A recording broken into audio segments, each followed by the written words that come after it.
YouTube, Instagram, Twitter, Telegram, Skype, and Snapchat. Okwa no asearch Mam Online ubenya yen. So why you busy say opese utie en ewo asumu online radio. Coradio.net, Google Play Store, TuneIn Radio, Modern Ghana, Online Radio Box. Ne search Mam 1, Mam Radio 1. Ubenya yen etie live. Obetumi afra ye wabra program no ekos bibia wonti ase na ya kirem anase bia wo asem se bia na wabisa ye. Official studio line say 0246751175 or question B efadwumedia ye bedi ho a fafa so voice note, text message, voice call or video call or the bar ye besum ewa ha. Mam Online ene Salamu Muslimin Foundation akabom she nkunafo enyankane ewusia. Emmoa ebetimi afa yeso ama amanfo aboa no inshallah wono beboa. We have our sponsors to be B Musa Phones at Edum Kumasi and Habitech Air Conditions and Engineering Works at Abuawu Nima. Wo krobi anase wo akrabi ase na se nsuo ho aden ama wono ma afo mudi bre Sadaka was project omu tutu nsuo eboa kronkitu ani kronkesim bibia nsuo eni be no mo so etu nsuo ema. Okoye website now mamghonline.org, mamghonline.org, org. Ubenya yenso etie okwa right side on Abihuman Radio 1. Odun se siso a obu play abun se e stream kama kasa ye kan wode mu ha nyina no. Ubetimi enye bi etie in case one messy program bia nso a ye de to playback na wanya bi etie afomu aba insha Allah. Mr. say opesa the program bia e wo fia ha de also ya ne say obe fresh studio lines no 0246 751175 0246 751175 and 0200773367 obi bia o kasa wo fie mu ha bia opesa wo sponsor na efo dodo a obetimi sponsor no o kan na wa ye mo send videos na enko ba bia na yatini nyina. Some sponsor ya ni bi editor power, editor data, editor studio equipment ni ebu amajumedi akonanim. Please let's go for a commercial break. When we are back, she'll take us to.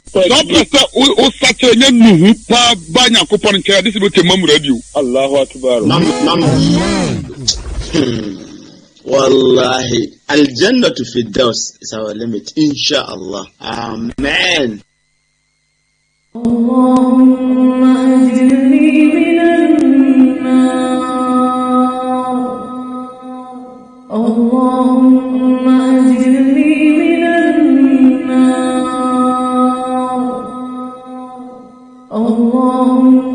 أجرني من النار. بالله من الشيطان الرجيم. بسم الله الرحمن الرحيم. Ya mama kwa baba Mam Online TV, Mam Online Radio. Ebisa atamwe no obiya pre, obiya fona kunya, obiya kusoni TV, obiya twini phone. We share live on Facebook, YouTube, Instagram, Twitter, Telegram, Skype, and Snapchat. Okwa no search Mam Online ubenya yen. So why you busy na say opese utie en ewo wasumu aye online radio. Coradio.net, Google Play Store, TuneIn Radio, Modern Ghana, Online Radio Box. Ne search Mam Radio 1, Mam Radio 1. Ubenya yen etie live. Obetumi afra ye wabra program no ekos bibia wonti ase na ya kirem anase bia wo asem se bia na wabisa ye. Official studio line say 0246751175 or question B efadwumedia ye bedi ho a fafa so voice note, text message and voice call or video call or the bar ye besum ewa ha. Mam Online ene Salamu Muslimin Foundation akabom she nkunafo enyankane ewusia. Emmoa ebetimi afa yeso ama amanfo aboa no inshallah wono beboa. We have our sponsors to be B Musa Phones at Edum Kumasi and Habitech Air Conditions and Engineering Works at Abuawu Nima. Wo krobi anase wo akrabi ase na se nsuo ho aden ama wono ma afo mudi bre Sadaka was project omu tutu nsuo eboa kronkitu ani kronkesim bibia nsuo eni be no mo so etu nsuo ema. Okoye website now mamghonline.org, mamghonline.org, org. Ubenya yenso etie okwa right side on Abihuman Radio 1. Odun se siso a obu play abun se e stream kama kasa ye kan wode mu ha nyina no. wobetumi anya bi etie in case wa mesi program bia nso a yɛde to playback na wanya bi etie afamu aba insha Allah. Mr. Upesa will sponsor program bia e wo fie ha. Gye wo se wo ya ne se wo be fresh studio lines 0246 751175 0246 751175 and 0200 773367 obi bia o kasa wo fie mu ha bia Upesa will sponsor na F dodo a obetimi sponsor no o kan na wa ye mo send videos na enko ba bia na yatini nyina. Some sponsor ya ni enye bi editor power, editor data, editor studio equipment. Ni ebu amajumedi ekonanim. Please let's go for a commercial break. When we are back, she'll take us to.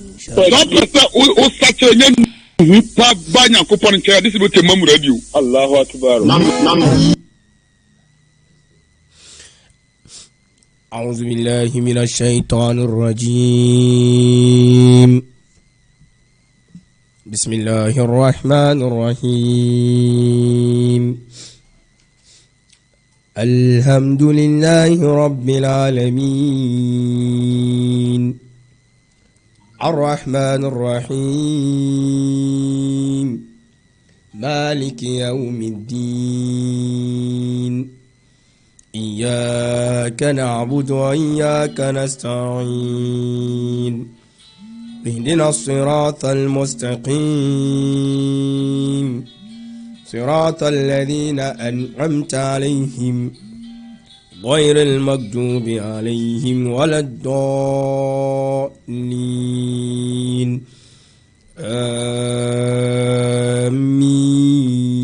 آمين. إن الحمد لله نحمده ونستعينه ونستغفره ونتوكل عليه ونعوذ بالله من شرور أنفسنا ومن سيئات أعمالنا. من يهده الله فلا مضل له ومن يضلل فلا هادي له. أشهد أن لا إله إلا الله وأشهد أن سيدنا ونبينا مولانا محمدا صلى الله تعالى عليه وسلم عبده ورسوله. الحمد لله الذي لم يزل بالمعروف معروفا وبالكرم موصوفا كل يوم هو في شأن. وصفت نوحا بأنه كان عبدا شكورا وشفيت أيوب بأنه كان عبدا أوابا منيبا وجعلت النار لإبراهيم بردا وسلاما فكان له ضياء ونورا وألقيت قميص يوسف على وجه يعقوب فارتد بصيرا وأرسلت النبي محمدا صلى الله عليه وسلم شاهدا ومبشرا ونذيرا. فيا إخوة الإيمان السلام عليكم ورحمة الله وبركاته.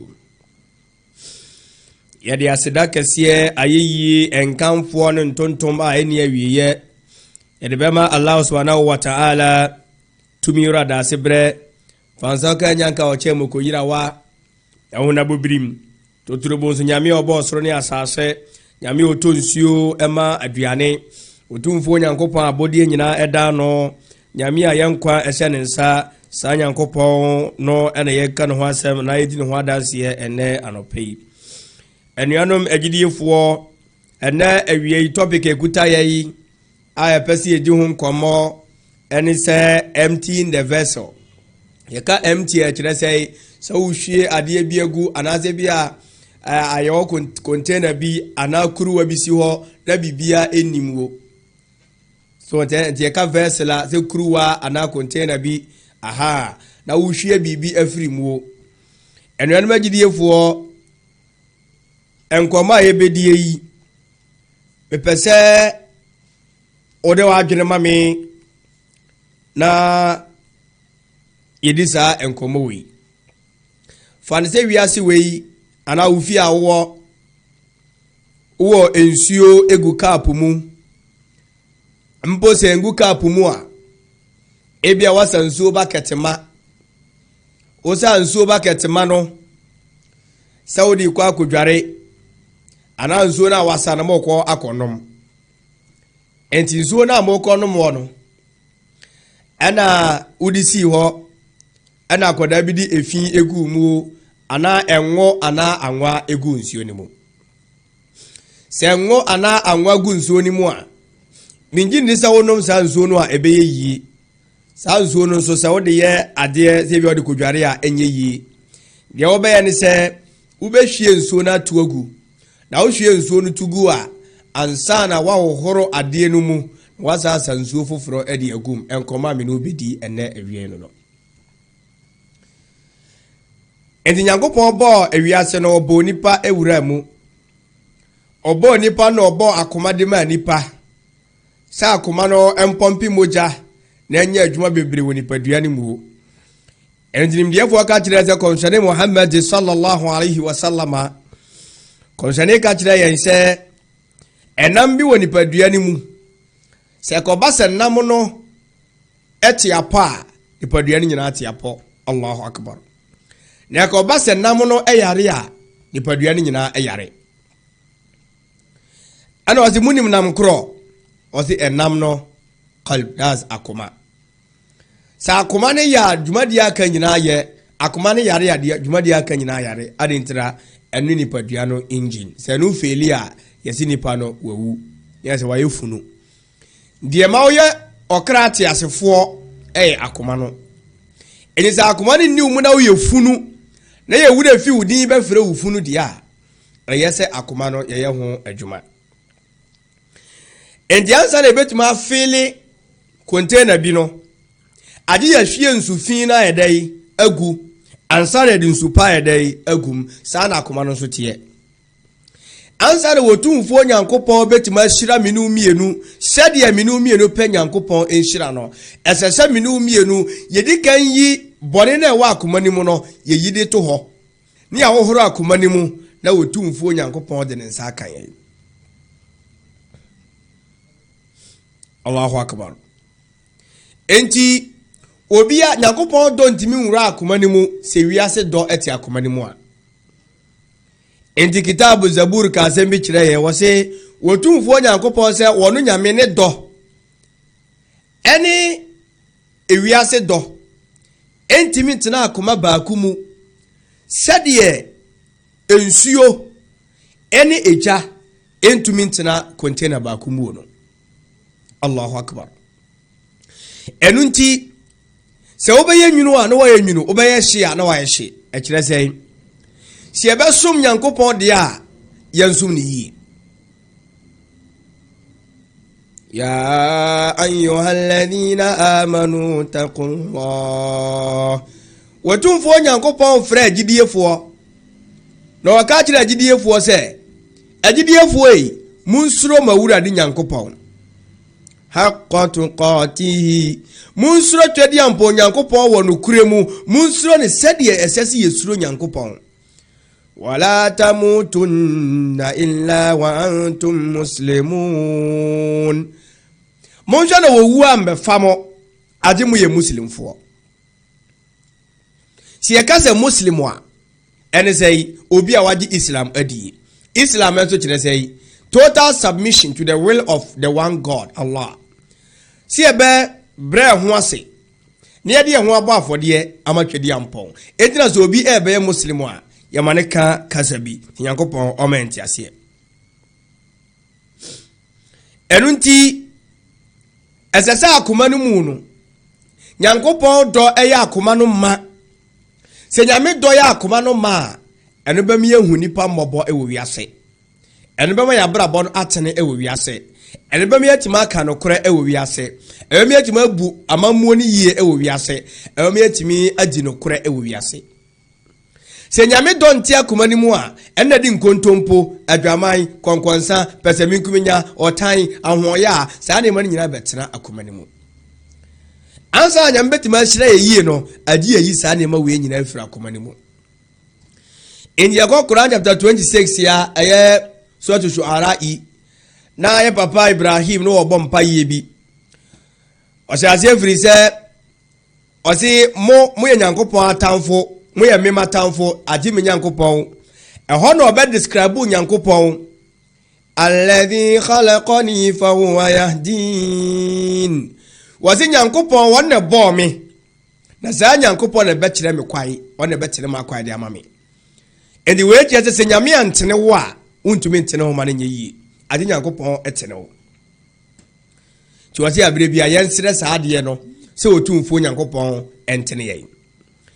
والذي هو يطعمني ويسقين وسسا nyankopon no wono na makon homa de medie ehye ne nsa sanso na de menom ehye sa nyankopon nsa yakosuratul hud wati wa ma min dabbatin fil ardi illa ala allahi rizquha wa ya'lamu mustaqarraha wa mustawdaha kullun fi kitabil mubin wati abodie bie ni wo asasi so a die obedie baabi obeda baabi obesori afidie ni nyina se nyankopon sa kullun fi kitabil mubin ni nyina ya twa gunguma mu dada elunti na sese minu miele wo horo akoma no ne ade akoma no ma nyankopon na ade a nyankopon pese ode akoma de ye no definitely ebeduru ho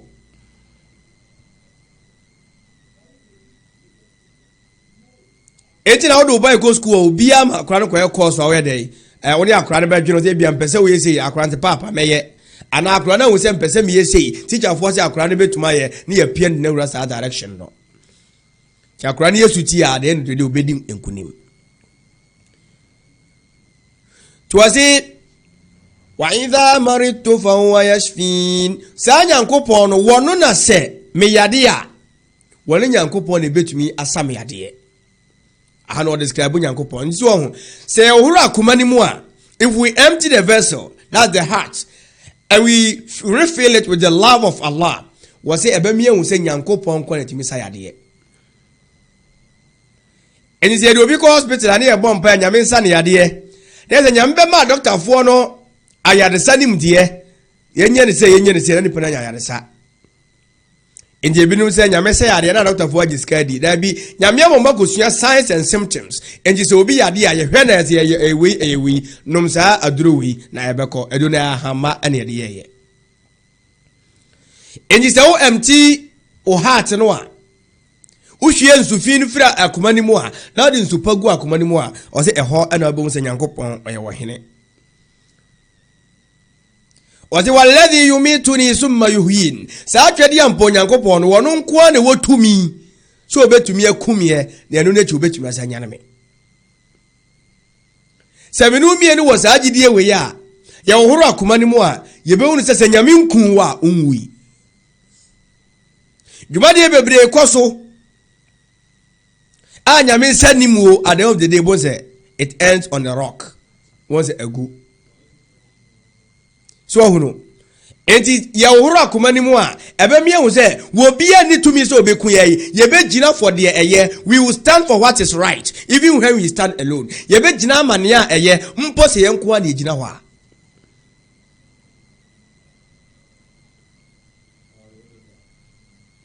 nemom akwakwa ese ye wohoro akomani mu yengiye hunni enu nti emaye ntumi ndi dwumadie ni yie monse ye ya na yesa esuro owuo so de ese na yetie bia ye bekwa akohia no endia ye papa Ibrahim bompa na godu ba bia o se nyame ani mu ne yemfa hwe nkoho illa man ata Allah biqalbin salim aje obi ode akoma kan akoma fita akoma etene akoma emuda ho ebe kotwedi ampo nyame anim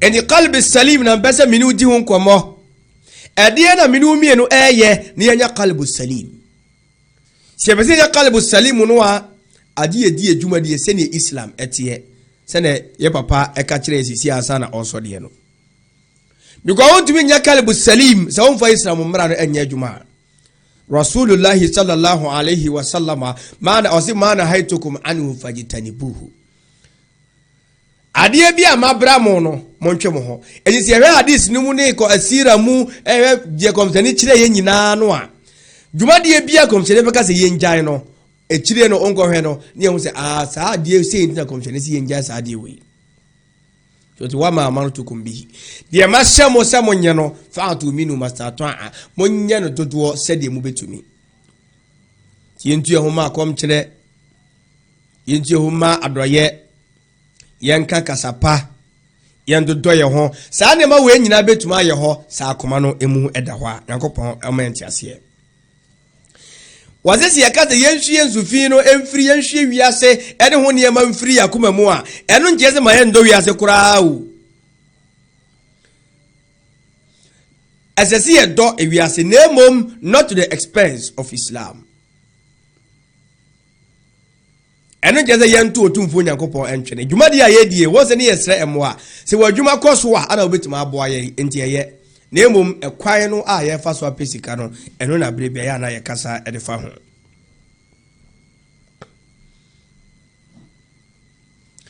enti ye onema mienu that's attachment so de ohun ko bata bibi be na do ohun ko bata no ada say nyankopon de anabonsam de jifi sabilillah wa fi sabili shaitan ade bia obeye bia enkwese nyaminti sa anya nyaminti ya the opposite ne se ebia beye bonsam enti edi dwumade bia wudi bia bisa ho se dwumade onyankopon nani ebeje ho ana efiri se endo ye kire adoso obi abeso oye ne yekasa wono na yeye eno so mmoa abrabo no enti yenim de baako yenim de ni baako ka asem o se won show off se oye kire we yam ye se me ya de wasi ya no wan hwa unhu o se it is like a black ant creeping on a black stone in a dark moonless night wasi akwa se ntatia tuntum a oriawia ewo ebo tuntum so ewo esummu unhu no enti abere bia de ehia se menu mienu ye besere otumfo nyankopon ya Allah purify our intentions tumfo nyankopon mayen kanche no enye konokono mayen nya dwumade we wunti eno je se horo akoma no. The process of first emptying the heart can be found in the beginning half of the Islamic Shahada. Wasi answer obet ma be kramuni no ho what make say be kaka sabi and wasi yakase empty heart no a uhwie enema fin enema emwa uhwie ensufi na tuagu na de nsupa na gumu a eno yehwe Islamic Shahada Islam kasa na edikan say we be kramuni no a wasi eno kasa na edikan no ena chese uhwie nsufi no ediagu yewe kasa na wasi ye la ilaha illa Allah Muhammadur Rasulullah sallallahu alaihi wasallam. La ilaha ne tira ose abodie bia ni ho a fata esom. Abodie bia ni ho a fata nkotosre. Abodie bia ni ho a fata ayeye. Abodie bia ni ho a fata se yedi yakuma nyina ma no we are say ha illa Allah aje Allah subhanahu wa ta'ala. Enti yedi ka first half no sa la ilaha no was it noticed that the declaration of faith begins with a critical negation, a crucial emptying. Ye can negation a sa opo ade bi and was the answer obet ma be kramoni no et se opo wiase kaza opo wiase amadika ka se enkyere se onya bibia wo wiase obekwan no ana wase epe e kwa gohwe ngumam de na Yakobon ka fa sa ne ma no ho and was say obepo dwumade bia abonsam ani je ho ubejai ade bia edi wo bre esene nyame enkomo ayonkogro nantie mfata ubeja saade ma saade man nyina ne la ilaha illa Allah. Sani la ilaha illa Allah dia engoman say before we hope to reach through tawhid, before we can accept our beliefs in the one Lord, we first accept la ilaha, there is no ilah. Answer the bet ma clean akoma no pa no sa wo ye kramoni dada sa fe na opesa wo be kramoni de o se odi ka gitum ni se la ilaha asomdie bia ni ho asomdie bia ni ho yeka say osum bibia e kire say edi nimdiafo say an ilah yeka asum dia is the object of worship ayade bia yesom. That's ilah no eno. But it is imperative to understand that an ilah is not just something we pray to. Ozi yeka ilah enya ade bia yesom enko a ozi yakotosore enko a. An ilah is what we revolve our lives around. Ade a yabrabo no etwa ho hia. Edidie no wabrabo no enam ho anase enam so. Enne be kire o se wabrabo no wo nsufi bia obehwie agu. Na wasa nsufu fro anase nsuo na ewomu no eye. Nyankopon ti wo hwa akomam enti wakoma no etisei. Every say you bebre bedi dwumadie adel de ne ya nya hwe. All because akoma no ya nklenini yi. To say there is no ilah. Asonie bia ni ho. A ohia me bre. Asomnie bia ni ho. A ohia mani die. Asomnie bia ni ho. A ohia me nkotoye. To say al ilah ni adie be ya brabo etwa ho hia. What we obey, eniema Yesu tie di ma wo mo ka ilah entrasa nim dia for de ma no bi eno no. And what is of utmost importance to us above all else, eniema ehia yen esene ade bia. Enetimi bisa se wa brabo a wo bo no ede ade na ehia o pa e wa brabo ni mu. Won za ade ehia o pa no. So esese ukun ho kura nya ade no a obekun ho de nya. It is something that we live for and cannot live without. Yeka ilah ya de bia ye te ase e de ma ade no na za de ne nkan ya brabo ho a ye ntumi ntina wi ase. So every person ejinipa biara atheist se ni pa no nyame di se wanjin di muslim se ni pa we muslim we kramoni christian se ni pa we kristoni Jew so we Jew ni Hassan ilah sangrofo we nyina obia woni ilah obia wona so ne the object of worship. Everyone worships something.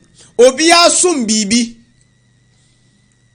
tibeza se edie na wo wosom menu ya kramoni menu ya kristoni edie na wo som menu ya Jew ni die na wo som na wa o se nyankopon ni ho kura no wo so die na wo som.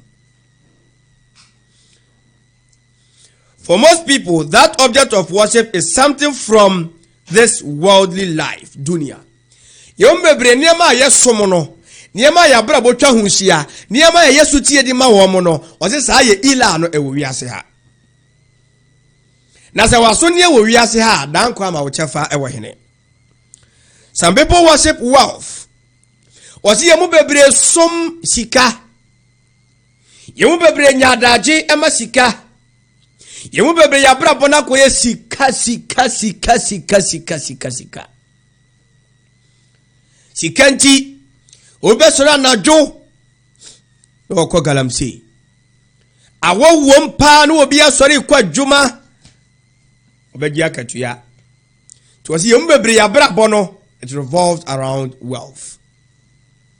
Sikanso de ensu ni padawo abadan yebe di sika chi sa kwese udi amerika esa emframa onchi sikada so ba nipa sikada makura no a still enipa elso no obepe bi e de aka ho to wasi yem bebre ya so ne no wiase ha, that is wealth sika. Some worship status. Obi o wa dibre me a president, me a minister, me a assemblyman, me a member of parliament, me a MC, me a DC, me a organizer, me a architect, me a teacher, me a way, sa di bre no o se ende ye mbebre ya som de e no because sa de no ye nya bread ma sa de no ye ku ye homa sa de no ya bra bo nyina atwa hia sa de no status me a way o se ye mu bi ya som de e no asonde bini some worship fame, some worship their own intellect. Obi wa bezu wa dini. Sa dini ne hia no so obegini dini, sa ye kwan paso, sa ye kwan bone so. Me so me gimi dini. Enti di oyi dumadi a wodi wo wiase anyina ne se obegi dini. Wala enye no ne the essence of worship. And you saw me down ne wodi nkomo fa first part of the kalima la ilaha no. Sa so ne bia ni ho because answer na obetima ohoro akoma ni mo no gise okakasa wi. Ti asum ne bi ti say wealth, sika, status, dibre, fame, say obeji udin, aji udin. Ana ye umbi nso efi say ya adwene so. Nim de si enya nim de si no obia. Epese ye kire say ya adwene no so si no obia. Enti ebasa sa na ma no an ye. Senya mese say ye penim de de aboa nya medwuma da bi ye pe de abetwema nso ye pe de abe didi. Malam biti area bi mo chese oye imam na ye ya ndi ye ho agosua de ne abetu no si ejina ha ye da wayi obi yi ne ho asua ne obeyi afri ha eto obre bi da nye ne wa ha wo na amanfo bi ne wa ha na ne ya ba ebesa to obre bi na ye ni ha. Some people worship other people. Wasi amanfo bi nso som enipa abote. Kitab al-Akhdari ka kire se ya ta'at li makhluq fi ma'siyat al-khaliq. Mayendi abodi echi enkoye ne ya ebetia obade. Obi o wa se ne master ka kire se wonhia no a de oye bia obegya no wakọ. Enso onyate Allahu akbar Allahu akbar na oye de ope. Yenya adisua bi frinim de ni bi ho. Wase na so abani bi pai eja. Na bra opeja ekuma no. Ana odi bodua ni mu, no opeja de aboja ni mu, no opeja de abom, opeja de toso na so, ana wote Allahu akbar Allahu akbar. Wote azan no oja ekuma no odi amerika ko masjid. Nimdiye fo ka kire se ebre okoya asore ba ya no obi ka kire se na woti ntemu na wuja ye se afa no omutiemu na nka obetima atwen omutiemu wi a muwie na nka wawie na wakoye o se da bi o se wote Allahu akbar wote ase Allahu akbar je se nyame eson nyame ekukuruko se ka me ko so pai jano a enka kire se ejane akbar esene Allah kramoni mi bisawo ede ba de na akbar e o wabrabum Yombebre ye sikani ye akbar. Yombebre ye dibre ye akbar. Yombebre ye DJ ye akbar. Yombebre ye bosses ye akbar. Wasi MPS ya ye anoni ye akbar. Esene Allah. Adi intra. Because what devote time when you are the amasa no. And the dear bad na odo bre e diamano. As a base Ukrainian for us, be ya obesore akoye. Eno na object of worship uila. As and many other Quran describe worship their own selves, their own desires and whims. Was ye umbebre? Yesum yeni aya kono die. Yesum yeni aya hu. Quran say, "Famma tonga."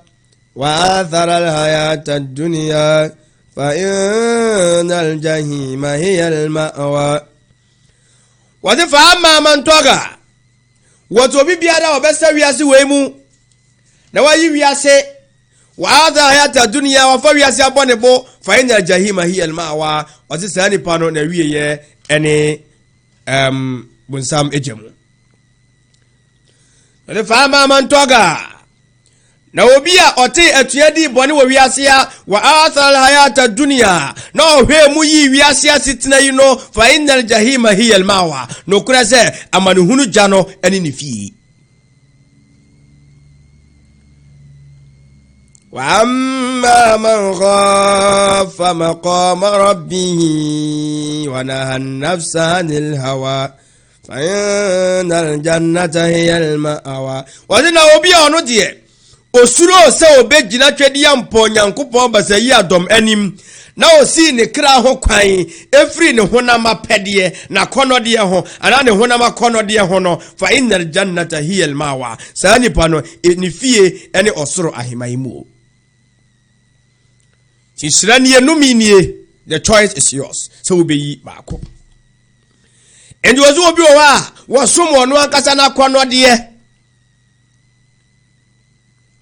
ɛna amaimu BCC afoforo ye bɔkoro no ye kaseti amanfo bi tine be beji edini ye de amanfo ye bɔ amanfo mama adwaman na ye sisi amanfo emma ene amanfo ekuro no all because it's all about me inse se be se ye nyina no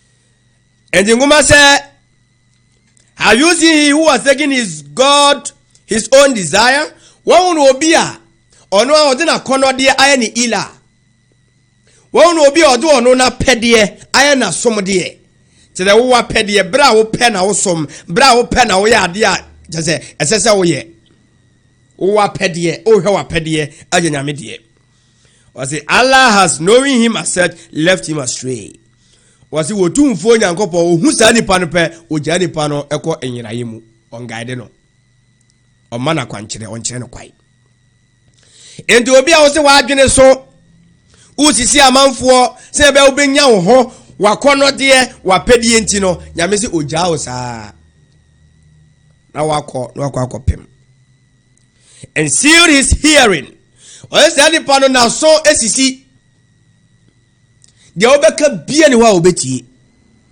ye wazi akɛseɛ otie Qur'an kinka tafsiri otie fiki wuzi ye kyerɛkyerɛ nneɛma mu o otie siratun nabawiya komshani abakwasham saa de ma we nyina mpuso no ade ntira enam na kɔnɔdie enti na so nyina asisi and his heart and understanding nyame kata na kuma ho want to mean tin nneɛma ase because nani di wiase achi esaso opu wiase no se na Islam kalima la ilaha no etie no one day odo wiase di Bible kura ka kire se mun no wiase anane ma ewo wiase na obi odo wiase no Nyankopɔn do eninimu saa de ma nyina firi wiase na mfiri Nyankopɔn honam akɔnɔ eniwa akɔnɔ ani asetena mu ahohoahoa Allahu akbar wasi saa de ma nyina wiase ni bibia etwam na obi a obesuro Nyankopɔn no obi obey nyame apɛde no obetena ase daa nyame apɛde no efira komam na eba illa man ata Allah bi qalbi salim obi adimi nya osoro ahemai ade obi ode akoma fita ebekɔ nyame anim and put a cover on his heart sight na sani pa ne kata nani onhunu ade papa bia obe pesika ubota fere wabenya sika na for sika nyina ekoyade Allahu akbar obenya sika a man wo pe na watuka na nyum tim tam na mai gum ka nie aduane nie fie nie we nie ubota fere ya wakofa yade eti we na kidney failure we liver apro red wine ne ade kramoti bika se oh azan kramofo kwa nim ade ede amanfo di ade ede jaye mi kono mo nsa na mi hu ye mi say Allahu akbar ezali pano somu bukum no myon na ne afra na so asi wasanzu ye mu chese bibie ni wa hu papa e wo mu Nyankopɔn ekata sa ni panani who then will guide him after Allah has withdrawn guidance when the betima trini pa we ama na kwankyere wo bra nyame ayi akwankyere afri nipa no afa enzo bese onya akwankyere a eno la ilaha illa Allah minyanka illa Allah no la ilaha na beda ho ewo ade ya pu wiase ye ka la kyere wiase ye dane ye chidi ma wiase odu wa ho ade nyina be ye oboa ade twede ya mpo nyame eboa wo to say afala tazakkarun will you not then receive admonition? Enti wei o manen kai kai o. Ma we nyan kai kai ye emfama wo adentra enra obi wu ye anope obi ewu minu ka se obi ewu the next minute obi bewu hwan ya ebia na ye wa nipa na owu ye na onye prepared you na wonim se wono na owu na duru no so saa na minu mi na be fa ye se ennomum eno nti mama ye nsuro twedi amponyame. These objects of worship are things to which we become attached. What is yesika ya hunya de ya yere ya masa de man nyina ene we de ho tare wo mo. Al mal wal banuna zinatul hayatid dunya. What is yesika ya ma ya japade ni nyina ya wiase afefede. Walal akhiratu khairun wa abqa. What is that cheno eyama yesene ne. Je baba daachino yema yasin de hoyi ozazi walal akhiratu khairun wa abqa wasi daachino yema minu mienu sene enna ye womuyi walal akhiratu khairun laka min al ula enunti sebesi enya nyankopon dode ya ade ya puwiase yeni wiase nka babai kazo obi do wiase e kire sei ode na bra bonyina se na ye kan wa ha no. However, an object of attachment is not just something we love, it is something that we need. Was this your case? For home boy for dear my baby, and I attach home my baby. A idea be and yes, I would do any cake. But we hear sad and sad and you want to maintain. But Miss Awesome, ya wamo munya sika we are sitting we are say, Yembisa say, Omunina da hotiase. Esikafo bebre wunya sa ti de ode ne ho to so no sa nipa no waja hokọ ti obi ode ne ho to Nyankopon so no ade nyina di boa no bo nyame nim de ehia ansa na obisa no wo engedi ampo nyame ka kire wo se ade a wodo ho etare no no hunu se sa ade ne ade a uhia you want and need ade a wo pe ene ade a uhia ade a wo pe no se wanya kura wotimi tena wiase na ade a wo uhia no wanya wontumi ntena mitina we minika nso mete wo se memfra ma sisi ya asema ba eye dan ya se aho kire ho se edidie ti aduane ye hia se wonsi fi asel oti ase omui enti we eka bibi e kire me no emienu. I say it is something that if lost cause absolute devastation. Adiana ye hear no say eniwa e say ye bibia. And you say about for your kidney failure. Tie pe kidney di ama wo mo. Man for anya liver problem. And tie pe liver adi ama wo mo e transplant. Mala so hu ya say. Yesu obi akoma sizi kumanu mbobiem empompi moja biem Allahu akbar chirawo se ewiase no emienu. If there is anything or anyone other than Allah that we could never give up, then we have a false attachment. Adie bia no se de ye dono ekoya adie bi apart from Allah who dia that just say eye ayonko bone ha se ayonko amfaso obi ani so ne yafa no ye de ho abo sika dibre ahunya yakoma pede wasisi ye sa ne ma we nyina tare yakoma ho na se enye Nyankopon de a na chese a false attachment because beto brebi no na se sika no eni ho wan kasa no منها خلقناكم وفيها نعيدكم ومنها نخرجكم تارة أخرى wuni panankasa no wazi to brebi na wuni ho enti diaze minna khalaqnakum ebrebi ba na wo ye bo wo wa fiha nu'idukum ene ma betina wiase ye de wo pe wa minha nukhrijukum ebeto bre obe free wiase we mu taratan ukhra sede na onni wiase no a obaye no ye be say you free wiase na owuo no ɛyɛ dabai ɛnu nti ɛsɛ me no mmienu hwɛ nneɛma yɛde akoma ama wɔn mo yɛnkasa me yɛmpɛ sika o na mmom yɛma nyamesom no ɛnɔɔso bɛtɔ bere yɛbɛgya sika na afoforo na ɛdie yɛbɛgya kaa na afoforo na ɛtwie yɛbɛgya yere no wɔ mɛware mɛma yɛbɛgya akuru no wɔ mɛware mmaa yɛbɛgya yɛ certificate nyinaa ɛwɔ hɔ qualification nyinaa yɛbɛgya no wɔ hɔ o expertise yɛbɛgya no nyinaa wɔ hɔ bibia wobɛgya no wɔ hɔ wokɔhyia twɛdi ampɔ nyame ahomboa bɛɛ na wode kɔhyia nyankopɔn ɛno ne adeɛ a yɛma yɛni nkɔ ho enti wɔse sɛ wode wakoma ɛma adeɛ bi na saa ade no nyɛ nyankopɔn deɛ a menua ɛkyɛ sɛ ɛyɛ problem ɛde ma me no ɛmienu. Why was Prophet Ibrahim told to sacrifice his son? Ade na ya papa Abraham twɛde ampɔ nyankopɔn ka kyerɛ ne sɛ wɔmfa ne ba no mmɔ afɔdeɛ. It was to free him.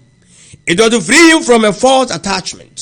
Sɛdeɛ ɛbɛyɛ a ɛbɛfiri ya papa afiri ade a ɔde ne ho ato so wonim na wɔnya ba ne nti no wɔnya saa ba no wɔde ne ho nyinaa ato so.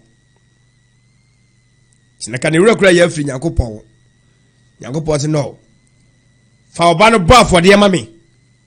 Allahu akbar. Nyankopɔn ɛsɔ na hwɛ ade a wɔdɔ no wɔde ma nyame ɔwɔ na ɛbɛhu sɛ nyame odo nyame anaa ondo nyame.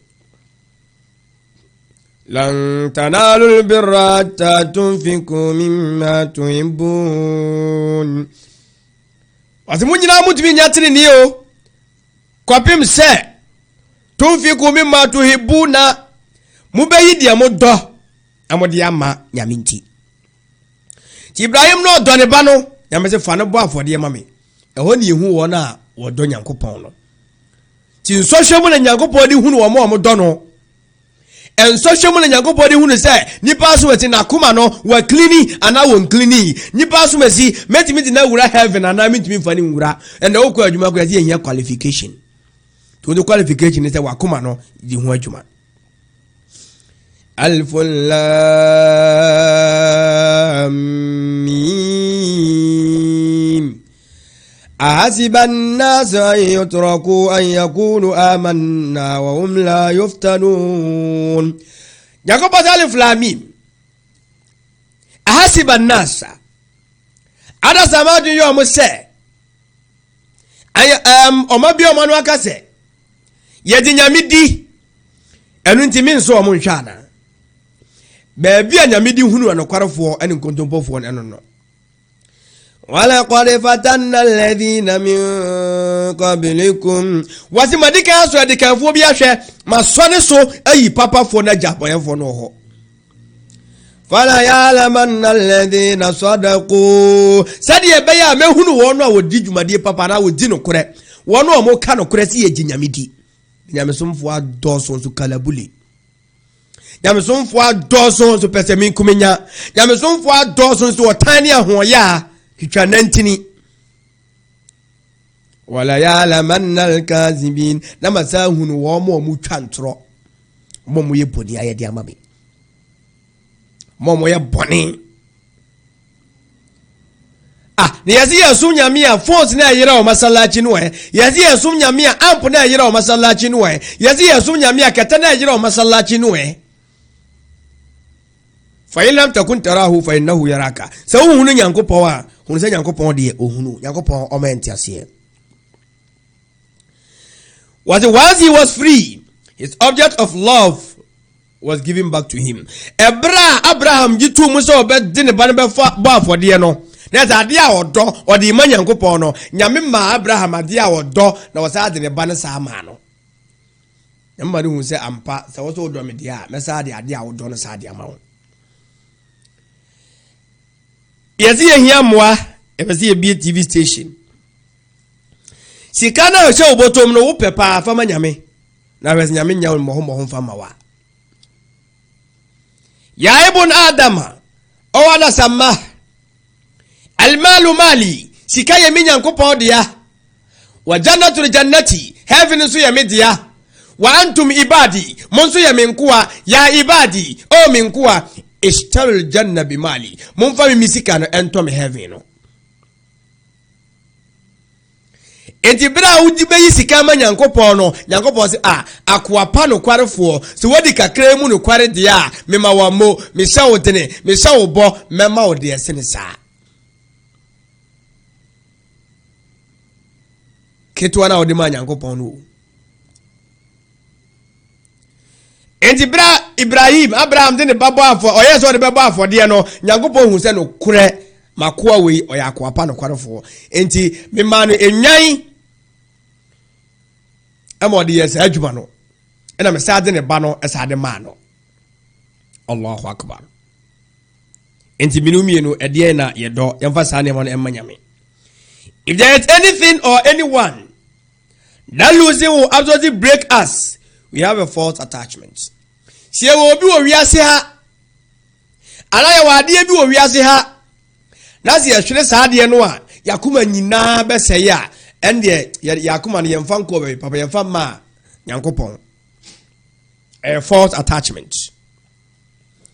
Eze de yakuma no emma nyame obi wa se ne ka ehu tikitu abi kura woda wonna se ne yire yare a woda wonna ni kuru yare a woda wonna wa hwiri bibia woda wonna saa ne ma na tobre bi na enka hu ye ba wo ba wiase na enka ho ena nda be ka ho edimini a wutie me se nda be ka ho a na wode wakoma nyina ma saa de no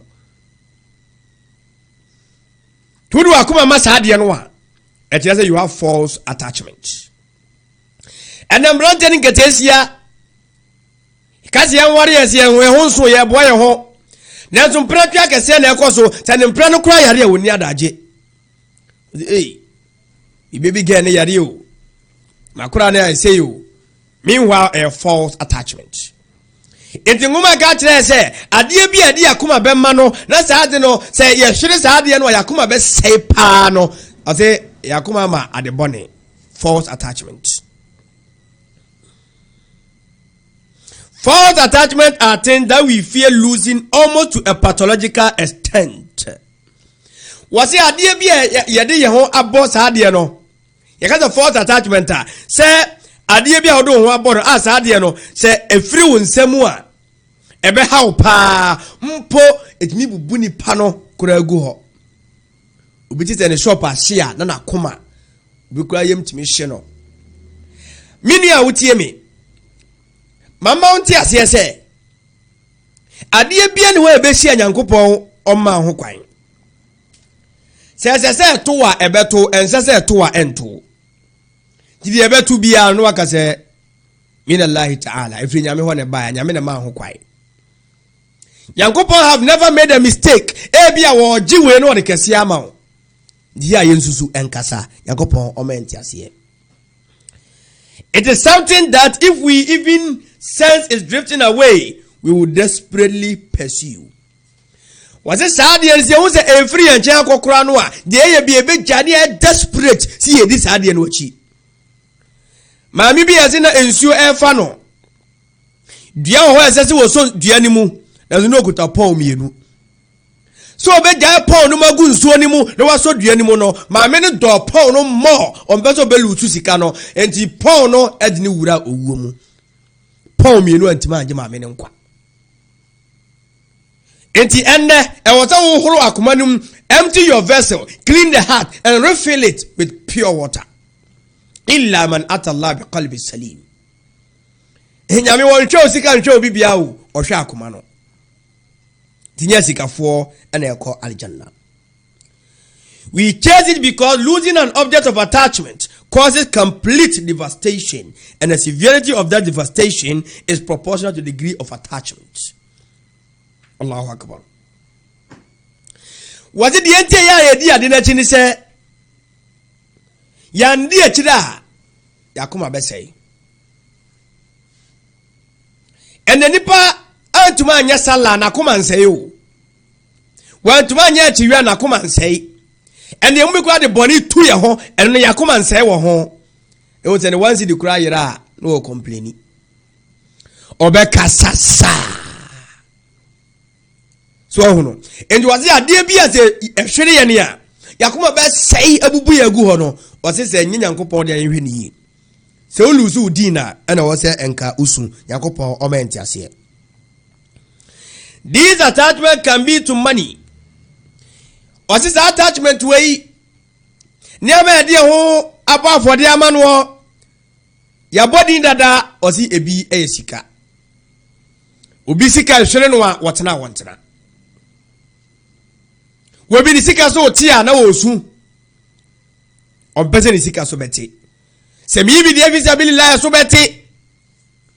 Oyibi koraa de aboɔ nyanka ɔse ɛso bɛte. Ɔse ebinom attachment no no. Ebi yɛ our belongings. Yahunyadeɛ. Ne nipa epiri wiase na bɛ ne ɛbɛpere yɛn nkwagyeɛ. Ɔse ebi deɛ other people. Yɛsom abɔdeɛ foforɔ. Ebi deɛ our physical pleasure. Ɛne suomu no yakoma pɛdeɛ yɛne gyedeɛ. Adeɛ bɛma yɛne yakoma ato yɛm yakoma pɛdeɛ ɛne yɛyɛ. A drug obi ho anuro bi saa duro de manya deɛ anka mewuo. Ebi sɛ Allah na de ahoɔden ahyɛ duro no. Saa duro na wonom a wote ase no obi anom saa duro times 10 ɔhyɛ adaka menam. Doctor na ɔhwɛ wo gi na wonte ne ho gyae no a bronya bia woto akyɛdeɛ kɔma no no doctor kro na hwɛ obi nipa bɛyɛ 10 ɔmo nyina nya nkwa. Ti hwɛ baabi a wode attachment ɛkɔ. Ɔsi status symbols dibre ma nya dibre we di akama busuafo ho bɛkyere wɔ mu wane kan wo bi ni saa wo dibre no na busuafo ho tɔ mo sene wo. Our careers yadwuma obi sɛ wɔsrɛ kwan so ɔkɔyɛ sala na adwuma bɛbɔ no nti wɔnsrɛ kwan koraa. Obi sɛ ɔbɛsom nyame ama na adwuma bɔ ne deɛ ne wɔnsom nyame koraa. Adwuma ada wo bɛwuo no yɛde obi bɛhyɛ baabi a na wɔ no. Amanfoɔ sɛ ne amanfoɔ hu yɛ ne hia wɔ mo how others see us. Amanfoɔ bɛka sɛ ei amanfoɔ nipa deɛ sɛ nipa deɛ wɔnyɛ hwee o. La ta'at li makhluq fi ma'siyati al-khaliq. Men di abɔde akyi ɛnkɔyɛ deɛ betia ɔbɔ adeɛ. Wasi ebinom so hunu our appearance or beauty. Sɛnea yɛ ho ofɛsitie especially yɛn nuanom mmaa no. Ɔne sɛ na ho ofɛsitie ne deɛ so oguma ya afia ne ho bɛyɛ tan. Sɛnea na ho ofɛsitie no so ɔhyɛ ntade a ɛwɔ a ne ho bɛyɛ tan. Sɛ bibi sɛ sɛ egu ne skin na ne honam no ho a na nakoma A2. Ɔho ɔde na ne wure nyina akɔ akɔhyɛ na ho ofɛ ne mu. Hwan ne bɔ ho ofɛ Nyankopɔn.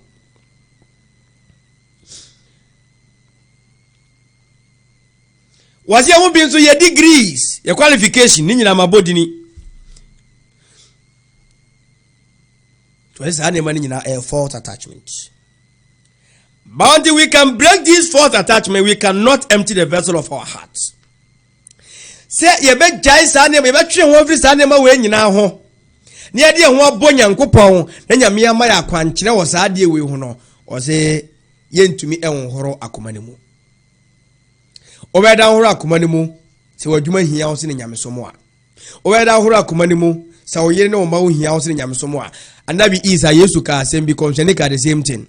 Otu obi antimi nya gidie, obi antimi nsuo nyame, obi antimi ndo nyame, ade obi a odome esene ne yere ne ma.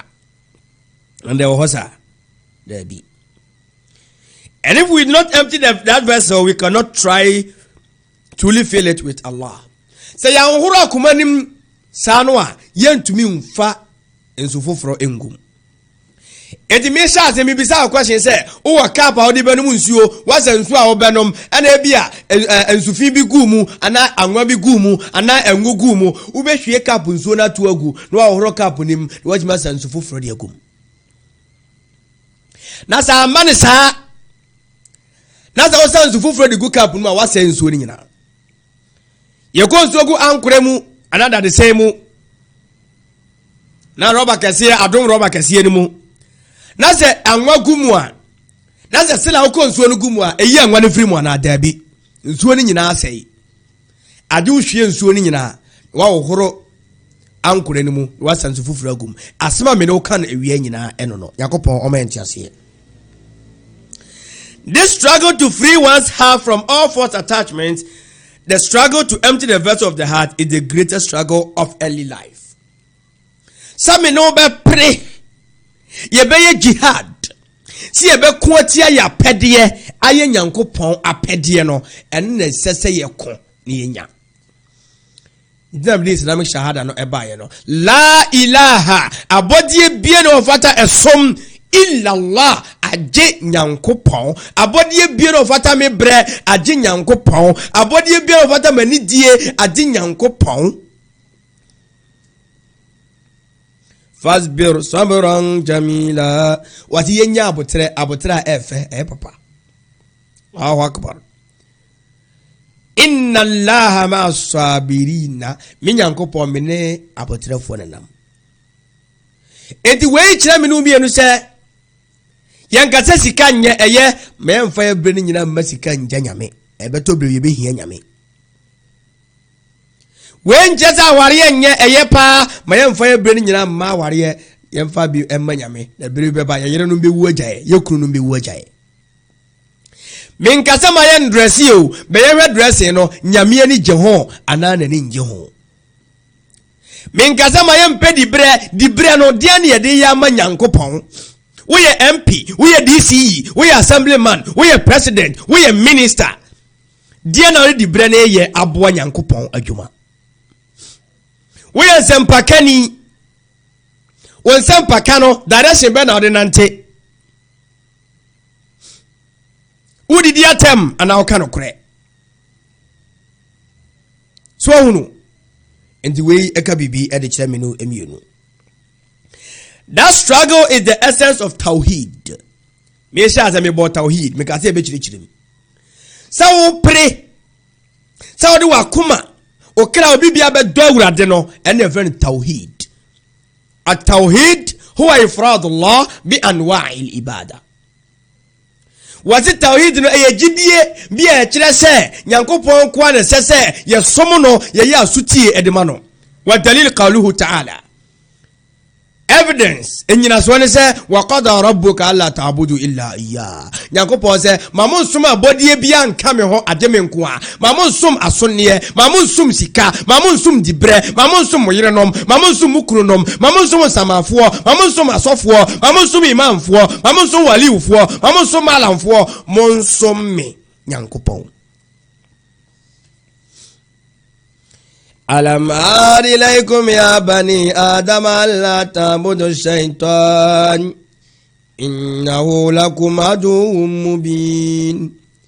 Wasi'a wakaza mikatira mwada sama sada samei mamun sumbun sam alla ta'budu shaytan mamun sumbun sam ekaza wo sumbun sama anyese bia o sum se wo de bibia se wo sum no ade bia eje wo bre sine Nyankopɔn bia ebo bo nsam se bet enti wuntimi be sala wo bo nsam no kwankwansa enti wuntimi be sala wo bo nsam no dressing funu enti wuntimi be sala wo bo nsam no kasafi enti wuntimi sum nyame ya wo bo nsam no innahu wa won bo nsam ene sa ne ma no lakum aduwwun mubin eye atamfo a adadie ede ama mo hwe ni wa anibuduni monsum mi Nyankopɔn hadha siratun mustaqim we ni kwatene ne no agidiyefo si ebetima asum Nyankopɔn de a ade ya hohoro akoma ne mu de na de hohoro akoma no kalima la ilaha illa Allah Muhammadur Rasulullah. Nyame bia ni wo a fatase esom no age Allah Saji Allah no ehonsem doso. And so you will see that if examined deeply, all 5 pillars of Islam are essentially about an enabled detachment. What is Islam fapim enumuno pampim enumuno pillars enumuno or say enono catch them inu mienu say as ye twe ho free ewiase na ye de ho bonyame mi sisu bio yen kasa me yen pesika o yen pe yemu nyame so bre so a yen fa ne bre ema no yakoba abru mo yesu esuafo bebisa yesu because na bi mu twikotwa na mu twikotwa mu ko bisa yesu asem na yesu yi asem na no ma wo mo na ba ko bi a wote nkyai wasa ba yesu nkyai ma abru se ebra wote ya no yie no Mark chapter 12 verse 28 down. What a bra brante te ya no yie no okobisa yesu se wo wura man bisa wasem o emransem ni nyina de hi ne dimu na de hi ne dikai yesu se emransem ni nyina de dimu ni se Israel muntie awurade ye nyankopon no o ye nyankopon ba ko pe atakbir la ilaha illa allah Allahu akbar yesu amfansi ho yayi wose sawo bedo nyankopon wa kuma nyina mu okra nyina mu wa hoode nyina mu wa adwene nyina mu na obedo yonko se wo ho emransem bie no e chen sa emransem bie no we. So you detach yourself from the dunya and attach yourself to Allah. Yahweh shahada. The declaration of faith is the verbal profession of the very detachment we seek to achieve. What is here because la ilaha illallah Muhammadur Rasulullah. Eno emya ohoro yakoma no efiri niema emfata hom. That the only object of our worship, assume the some ultimate devotion, and never says ye brain who say, Edimanuo, love, and the assassin ye do fear, never says ye suro and hope. I will say, is Allah and Nyankopon. Atakbir, Allahu Akbar. And God alone, Nyankopon kwa. To succeed at freeing oneself from all other attachment except the attachment of the Creator is the true manifestation of Tawheed. And just say Tawheed ni bedimu pa aji wa free wa kuma afri niema hudu obia ho aji Allah. Yehwe salat. 5 times a day we must pull away from the dunya to focus on our Creator, the ultimate purpose. Emprenum as I say ujai wa juma na okokoto nyankopon anim esom no. Emprenum se say ujai wa juma na okokoto nyankopon. Inna salata kanat alal mu'minina kitaban mawquta. Wa salla no ya say ebre so de magidiefoa. So you attach yourself from the dunya, uju free wiase no. Detach yourself from the dunya. Uju free wiase ho, then you attach yourself to Allah. No abanyankopon ho. Hayya ala salah,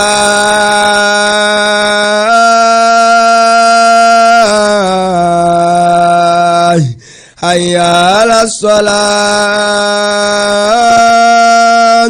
hayya ala falah, hayya ala falah. Wazi hayya ala salah. Mumra mbajin shira mbasum nyankopon mbajin shira. Hayya ala fala mumbaji nkunimdie hwane mpe nkunimdie wadwuma na wo ye no nyame se ye twaso brabeso me naji nkunimdie na safako ye beto wade de ojae ne dia wan be sala no nko obo ye beto wo de e de atene no de toso eye akiriwia. Fasting is all about detachment. It is the detachment from food, drinks, and sexual intimacy, vain speech. By returning our physical self, we ennoble, purify, and exalt our spiritual self. Through fasting, we are forced to detach ourselves from our physical needs, desires, and pleasures. Actually, we are young. We are not free aduane. Any wa kuma ho apedie na wa ben Nyankopon. Otu free aduane. Otu free ensuo.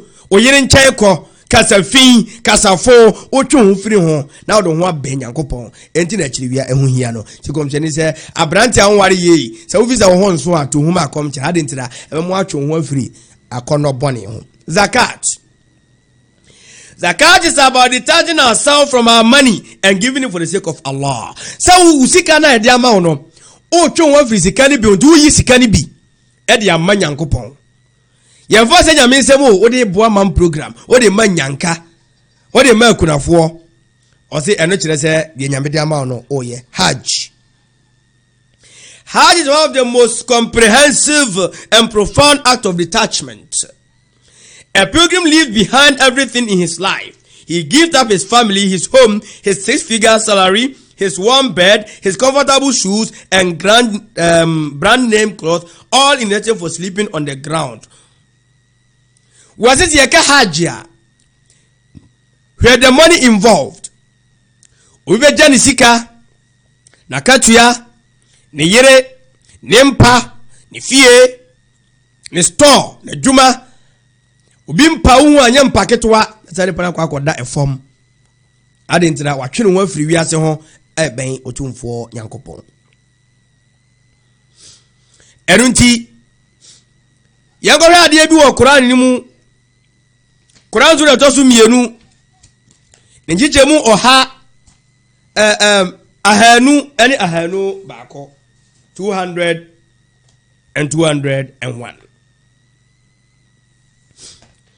Otumfo Nyankopon ka asembi ede kire me ne emienu.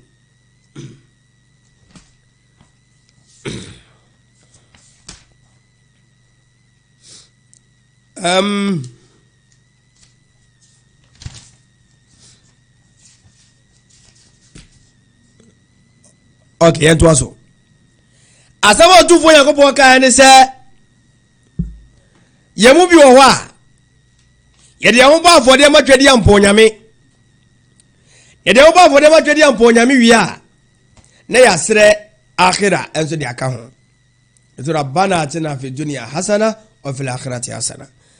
Was there a man for your Mudo Muslim? We are saying, no, I don't know. One we are seeing, no, quite here, and it's in Bibia. But some more dear, there be any question mono, moyesa. And we are Gideania.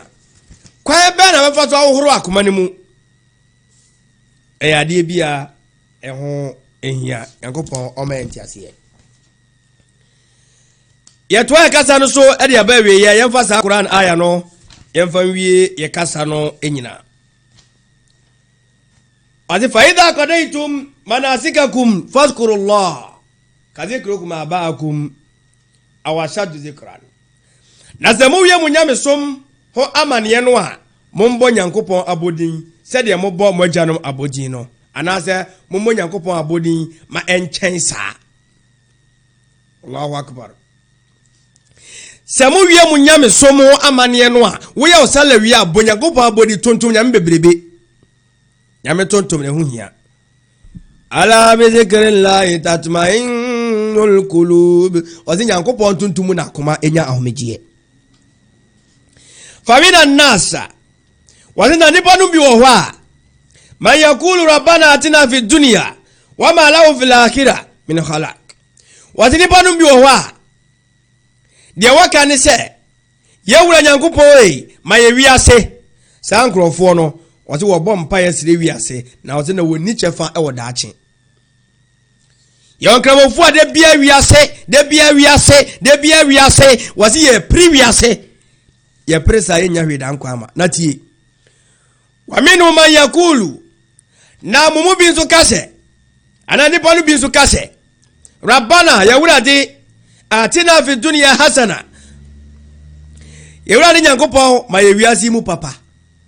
Wa fil akhirati hasana. Na sama ye da nkwama ate daache enso emu papa.